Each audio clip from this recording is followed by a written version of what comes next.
Bonjour, je m'appelle Nyamba. Ça veut dire tortue en shimaoré, la langue traditionnelle de Mayotte. Alors que j'étais enfermée dans une grosse boîte au milieu d'une fête foraine de Nantes, en France métropolitaine, Alicia et Kevin m'ont libérée il y a quelques années. Depuis, ils m'emmènent chaque année à Mayotte, sur la terre de mes ancêtres. Mayotte, c'est un petit caillou de 376 km², perdu au milieu de l'océan Indien. Il est devenu le 101e département français en 2011. Mayotte possède l'un des plus beaux lagons du monde.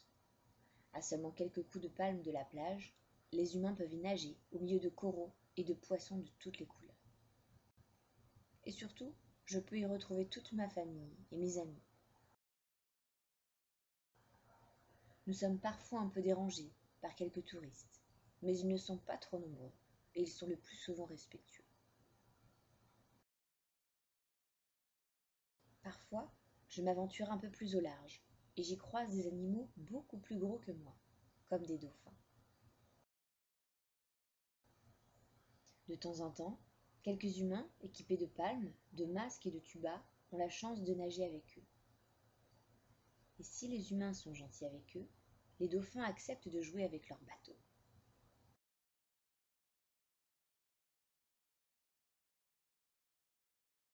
Il m'arrive également de croiser des raies mantas qui viennent manger du plancton. Avec leurs grandes ailes, on a l'impression qu'elles volent au milieu de l'océan.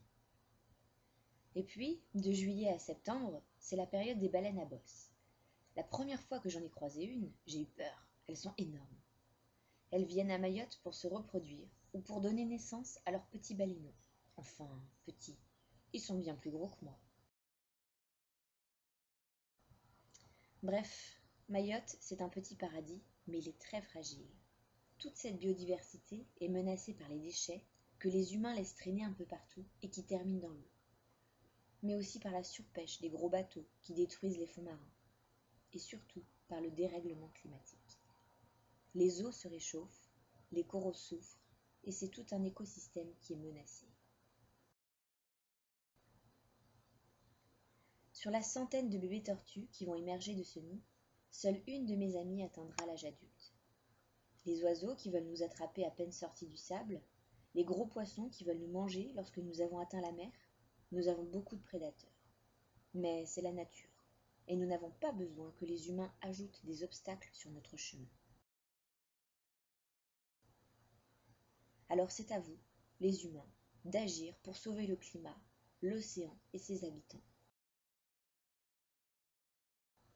Et ainsi, dans quelques années, cette petite tortue pourra revenir pondre sur la plage où elle est née.